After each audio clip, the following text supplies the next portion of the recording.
حضرت معاویہ بن خدیج رضی اللہ تعالیٰ عنہ ایک صحابی ہیں، وہ کہتے ہیں سیدنا عمر فاروق رضی اللہ تعالیٰ عنہ نے اپنے زبانہ مبارکہ میں مجھے ایک مہم کے لیے بھیجا تھا، تو وہ ماحول کچھ اس طرح کا بنا ہوا تھا کہ شدید انتظار تھا کہ بنا کیا۔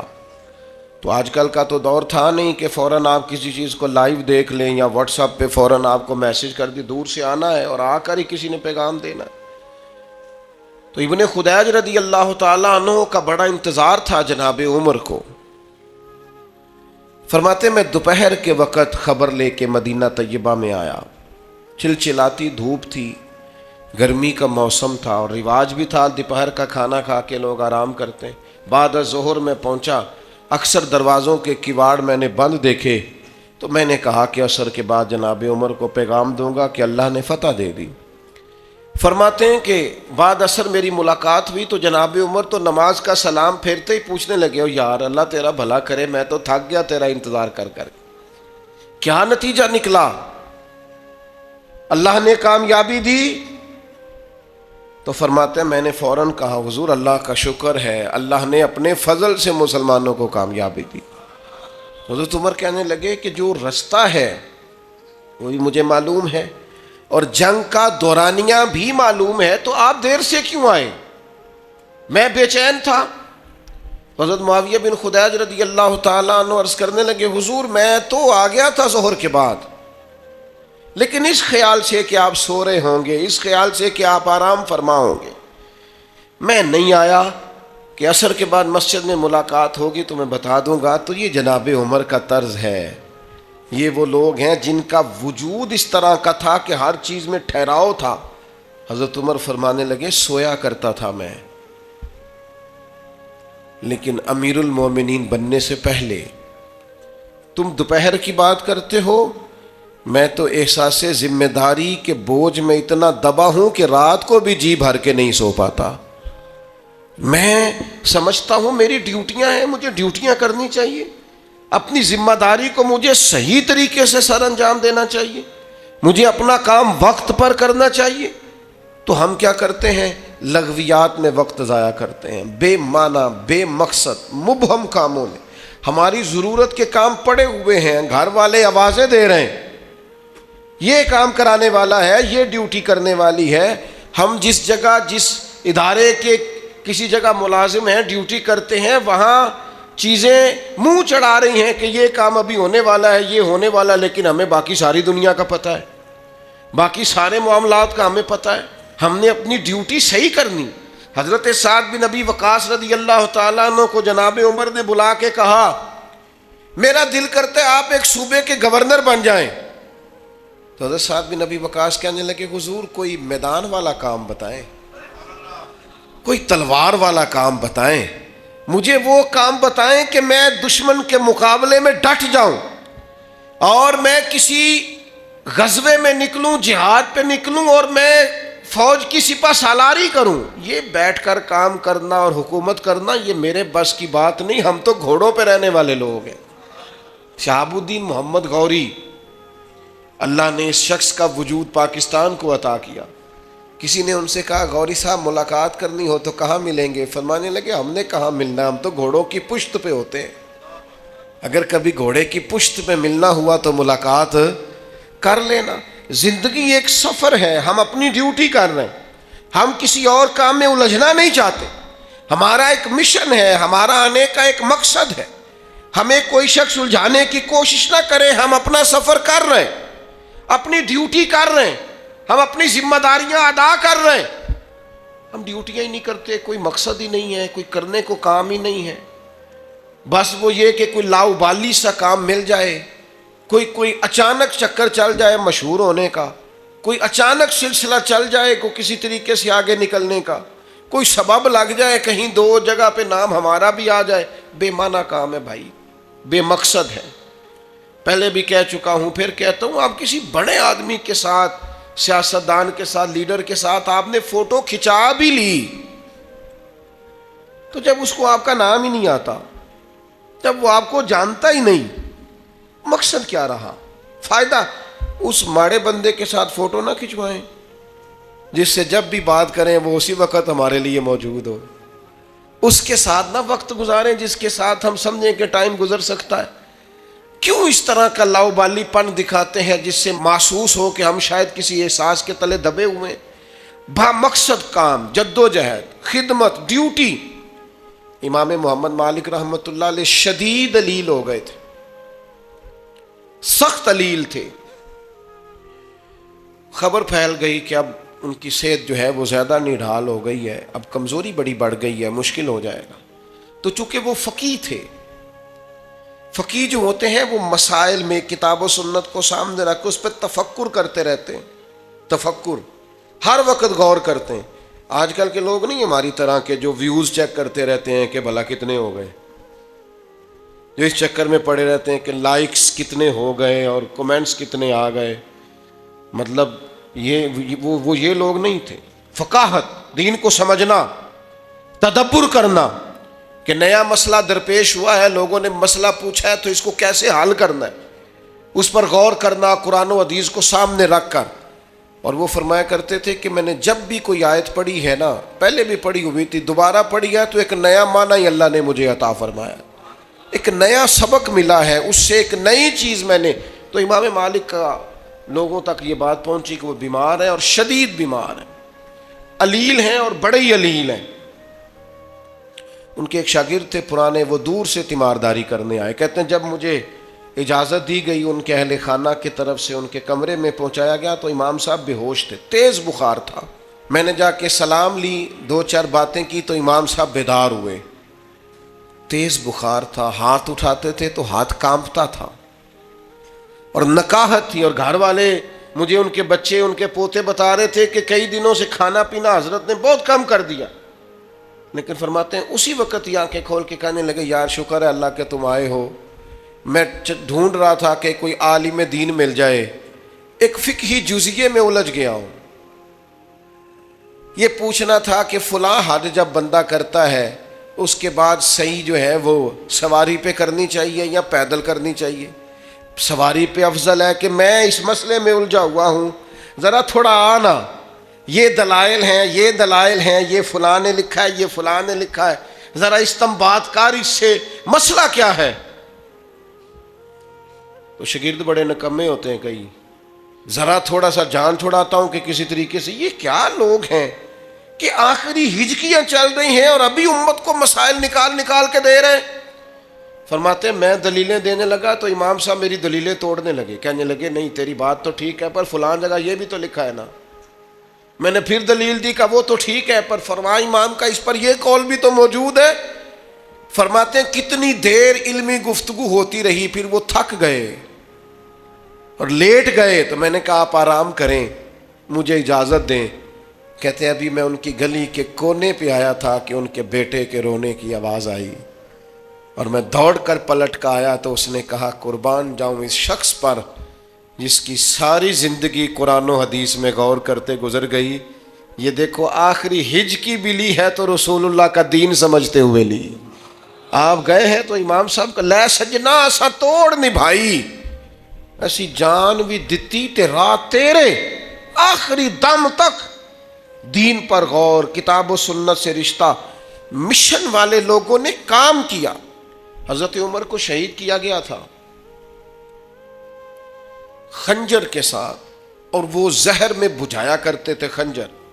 کتنے کتنے ہفتے زہر کے اندر خنجر وہ پورے طور پر چھری کو لگ جاتا تھا. وہ اس کا وجہ یہ لکھی ہے کتابوں میں کہ وہ خنجر جب مارتے تھے نا تو زہر میں بھگو رکھا ہوتا تھا بڑا بڑا عرصہ، تو اگر وہ خنجر کے زخم سے بندہ بچ بھی جاتا تھا تو اندر زہر اتر جاتا تھا جو خنجر کے ساتھ لگا ہوتا، اس سے بچ نہیں پاتا تھا.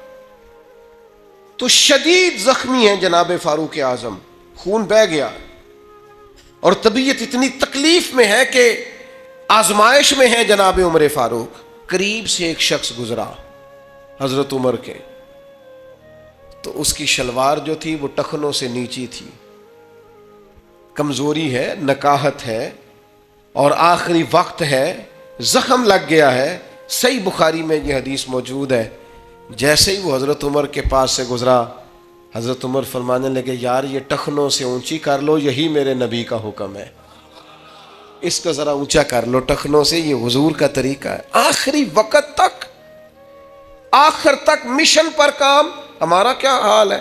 وہی فضولیات، وہی بے مقصد باتیں، یہ ایسی ویڈیوز جو ویسے ہی مطلب سنجیدہ آدمی کو نہیں دیکھنی چاہیے وہ بھی دیکھی جا رہی ہیں۔ ایسی چیزیں جو اگر ہم چھوڑ دیں نا، کچھ لوگوں کو صرف ہم چھوڑ دیں ویسے ٹھیک ہو جائیں، لیکن ہمارا مزاج ہی بڑا عجیب و غریب بن گیا۔ ہر فضول کام میں، ہر فضول بحث کے اندر ہم الجھے بیٹھے، ہر جگہ ہم نے الجھاؤ پیدا کیا ہوا ہے۔ ہر شخص جو ہے وہ بات، تھوڑے دن پہلے مجھے ایک صاحب نے روکا دیا، میں لاہور میں کسی محفل میں تھا، کہا فلاں صحابی کے بارے میں فلاں آدمی نے یہ کہا ہے، تو میں نے کہا اس کی تو اوقات ہی نہیں بنتی، وہ صحابہ کا نام لے، یہ میرے رسول اللہ کے صحابہ ہیں، اس کی حیثیت ہے وہ حضور کے صحابہ کو ڈسکس کرے؟ ساری امت کے اولیاء، صوفیاء، محدثین، مفسرین، سارا علم، ساری فقاہت، ساری سمجھ، اپنی ساری خدمت دین اور پھر اپنی ساری عبادتیں، ریاضتیں، تقوی، پرہیزگاریاں کٹھی کر لیں تو کسی صحابی کے قدموں کی خاک تک نہیں پہنچ سکتے۔ یہ کہ تو بات کرے گا صحابہ پہ نہیں حیثیت کے مطابق، اور پھر ہم کو اتنے فارغ ہیں کہ تیرا جواب دیتے پھریں۔ میں ایسے لوگوں کو قابل جواب نہیں سمجھتا، قابل رحم سمجھتا ہوں۔ قابل رحم لوگ ہیں آپ اب اس حیثیت سے بات کریں گے، آپ کو یہ زیب نہیں دیتا، اور نہ ہمارے پاس اتنا فضول وقت ہے کہ اس کی بات دیکھیں، اس کی بات دیکھیں۔ بڑے کام ہیں کرنے والے، بڑی ذمہ داریاں ہیں، بڑی ڈیوٹیاں ہیں، بڑی ساری جو ہے وہ خیال کرنا ہے ہم نے زندگی میں۔ تو اس لیے اپنی زندگی کو لغویات سے، فضولیات سے، غیر ضروری باتوں سے اپنے کام کو بچائیں اور وہ والا کام کریں۔ حضرت امام مسلم رحمۃ اللہ علیہ نے مسلم شریف لکھی ہے، تو اس طرح نہیں لکھی جس طرح آج کل لوگ کتابیں لکھ کے مصنف بنتے ہیں کہ لائبریری میں بیٹھے تو بہت ساری کتابیں ان کے پاس پڑھی ہیں، تو ایک نیا مقالہ وہ تیار کرنا چاہتے تھے، مختلف دلائل اکٹھے کیے تو ایک نیا عنوان۔ اس طرح نہیں لکھی۔ یہ جب احادیث کی کتابیں وہ لکھتے تھے تو دور دراز کا سفر کرتے تھے، راویان سے ملاقات کرتے تھے، اور پھر اس سے پوچھتے تھے تو نے کس سے سنی ہے، پھر اس شخص سے جا کے تصدیق کرتے اور وہاں جا کے معلوم کرتے، اگر گزر گیا ہوتا کہ یہ شخص وہاں، وہ محنت کرنے والے لوگ تھے۔ تو ایک وقت امام مسلم رحمۃ اللہ علیہ پہ وہ بھی آیا تھا کہ امام صاحب نے سالن اور روٹی کھانی چھوڑ دی تھی، صرف کھجور کھاتے تھے۔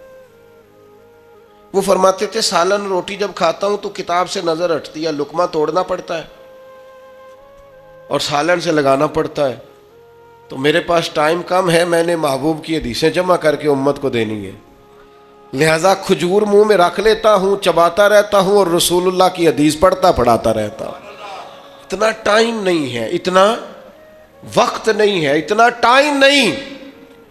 میں نے اپنی زندگی میں وہ اساتذہ دیکھے ہیں، اپنی زندگی میں جنہیں دین پڑھانے کا اتنا شوق تھا کہ طالب علم آیا ہے، اس نے کہا جی میرا پڑھنے کا شوق ہے پر میں مزدور ہوں، کام کرتا ہوں، تو میں پڑھنا بھی چاہتا ہوں تو کس وقت آ جاؤں؟ تو استاد صاحب فرمانے لگے جڑے ویلے تو آ جائے گا میں تینوں اس ویلے ہی پڑھا داں گا۔ ایک میں نے شاگرد ایسا بھی دیکھا جس نے کہا جی مجھے منڈی جانا ہوتا ہے صبح صبح اور فجر کے بعد میں چلا جاتا ہوں، تو انہوں نے کہا فجر سے 1 گھنٹہ پہلے آ جانا، تیری وجہ سے اٹھ کے میں تہجد کے نفل بھی پڑھ لیا کروں۔ وہ کہتا ہے 3 سال استاد صاحب تہجد کے وقت بھی پڑھاتے رہے، مشن تھا نا، کوئی کام کرنا تھا نا، لیکن جن لوگوں کے ذمہ کام ہی کوئی نہیں، ڈیوٹی کوئی نہیں، کوئی احساس ذمہ داری نہیں ہے، کوئی کچھ نہیں کرتے، وہ تو کیا ان سے کلام کیا جائے، کیا ان کو سمجھایا جائے؟ وہ وقت ضائع کرتے ہیں، اپنا بھی کرتے ہیں، دوسروں کا بھی۔ میں کم از کم کوئی بہت بڑا آدمی نہیں ہوں، لیکن مجھے کوئی دوست آ کے کہتا ہے نا اگر کہ میں بور ہوتا ہوں تو میں اسے کہتا ہوں یار بور ہونے کے لیے بھی تو ٹائم چاہیے، ہمیں تو وہ بھی نہیں ملتا، بور کیسے ہو؟ کوئی مطلب بندہ فارغ بیٹھتا ہے تو بور ہوتا ہے نا، تو اب وہ مطلب بیٹھیں گے تو بور ہوں گے، آپ پتہ نہیں کیوں بور ہوتے ہیں، کوئی کام کریں، خود بخود معاملہ ٹھیک۔ حضرت حکیم الامت مفتی احمد یار خان صاحب رحمۃ اللہ علیہ کے حالات میں لکھا ہے کہ حضرت ٹائم کے پابند تھے، اتنا کام کر گئے، اتنا لکھ گئے وہ، تو وہ مفتی صاحب سے کوئی شخص ملنے آتا تھا، فرماتے کیسے آئے ہو؟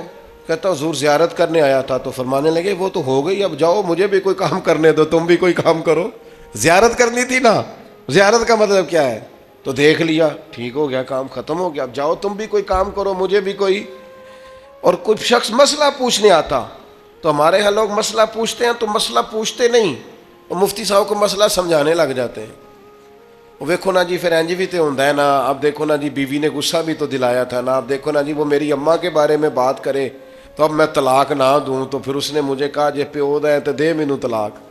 تو اب دیکھو نا اتنا غصہ بندے کو آ جائے تو ہم کہتے ہیں مسئلہ پوچھیں، اب مسئلہ سمجھائیں تو نا تو سمجھا رہے ہیں. تو وہ کیا کرتے ہیں، وہ کہتے ہیں یار تو نا مجھے تفصیل نہ بتا، مجھ سے پوچھنے کیا آیا، وہ لفظ بول، جملہ وہ میں نے کام بڑا کرنا. قرآن مجید کے ایک پارے کی ایک جلد لکھی، تفسیر کی انہوں نے، اور صدیاں بیتنے کو ہیں، ان کی تفسیر لاجواب ہے. کام کیا زندگی میں، جو کام کرے گا وہ ادھر ادھر الجھے گا، کوئی اس نے تو ڈیوٹی کرنی ہے. مبہم اور فضول باتیں، جس کو ہم نے استاد مان لیا ہے، جسے ہم نے بزرگ مان لیا ہے، پھر اس سے سوال بھی پوچھو تو کوئی معیار کا سوال پوچھو. جسے ہم نے اتنا بڑا مقام دیا ہے کہ ہمارا شیخ ہے، اس کے ساتھ کلام بھی کرو تو غیر معیاری تو نہ کرو. اس کے ساتھ تمہاری گفتگو بھی ہو تو اس کا بھی سٹیٹس ہو، اس کا بھی کوئی انداز ہو، اس کا بھی کوئی لہجہ ہو. صحابہ جب رسول پاک سے بات کرتے تھے تو ان کے جملے دھلے ہوئے، ان کے لہجے خوشبو والے، ان کے مزاجوں کا ٹھہراؤ، ان کی طبیعت کا حسن، بات کرتے تھے رنگ بدل دیتے تھے بات کا. دیکھیے نا حضرت انس نے، لوگوں بھی سوال پوچھتے ہیں، حضرت انس نے آ کے سوال پوچھا ہے.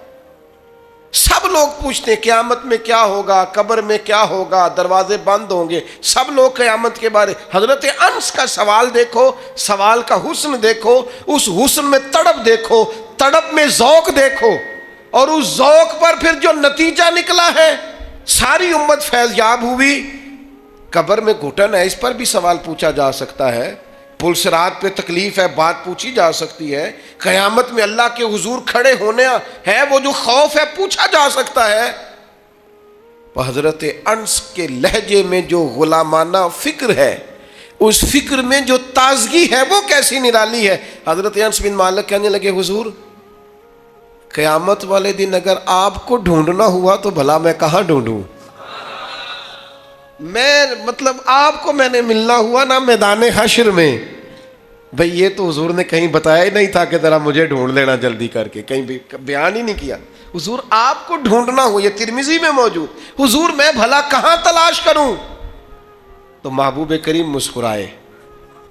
قیامت کے سوالات میں خوف ہے، ڈر ہے، اور اچھی بات، لیکن یہاں اس خوف میں بھی حسن پیدا ہو گیا. حضور فرمانے لگے پل صراط پہ امت گزر رہی ہوگی، میں دعائیں کر رہا ہوں گا. تو حضرت انس کہنے لگے حضور نا ملاقات ہوئی تو؟ فرمایا حوض کوثر پہ امت آئے گی، میں جام بھر بھر کے پلا رہا ہوں گا. یا رسول اللہ وہاں ملاقات نہ ہوئی؟ فرمایا میزان عدل پہ اعمال تل رہے ہوں گے، میں غلاموں کے لیے دعا مانگ رہا ہوں گا.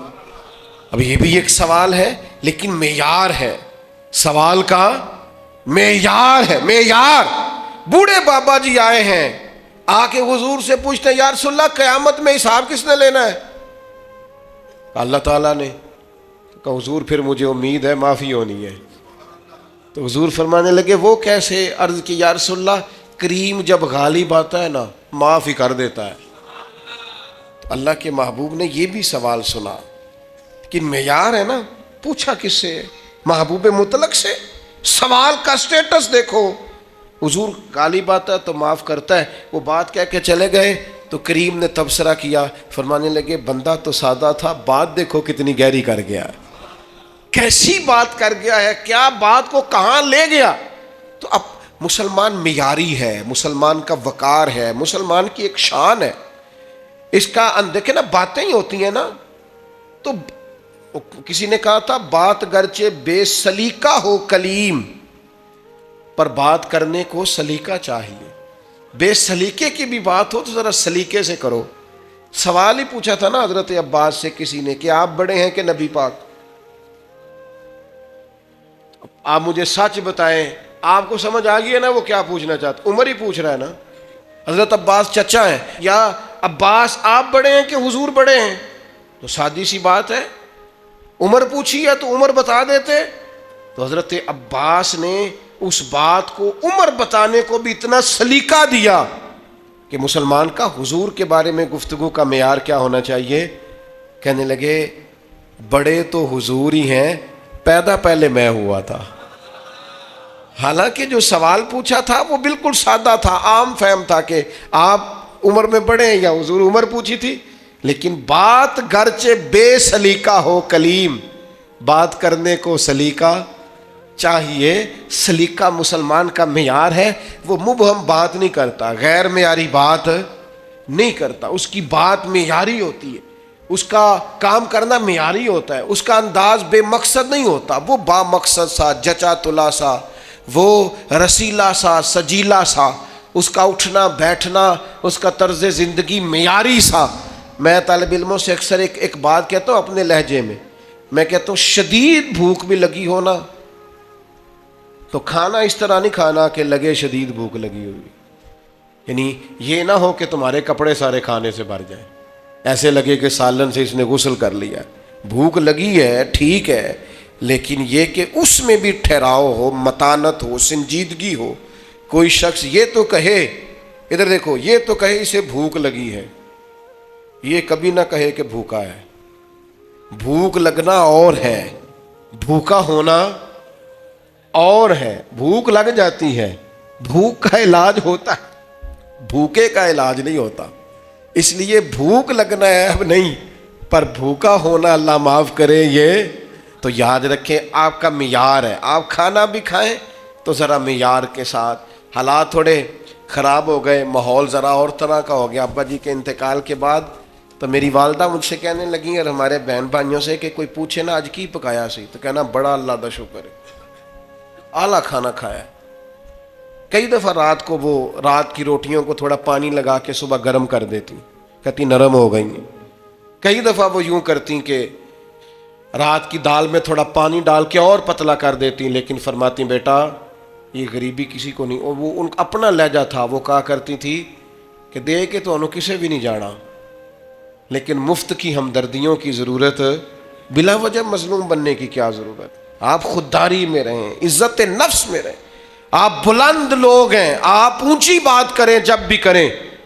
ہم اپنے بچوں کو مظلومیت کبھی نہ سکھائیں, انہیں خودداری سکھائیں. یہ رو کے اپنا حق نہ مانگیں, یہ اپنے ہاتھ کو کھڑا کر کے اور سٹینڈ لے کے اپنا حق مانگیں.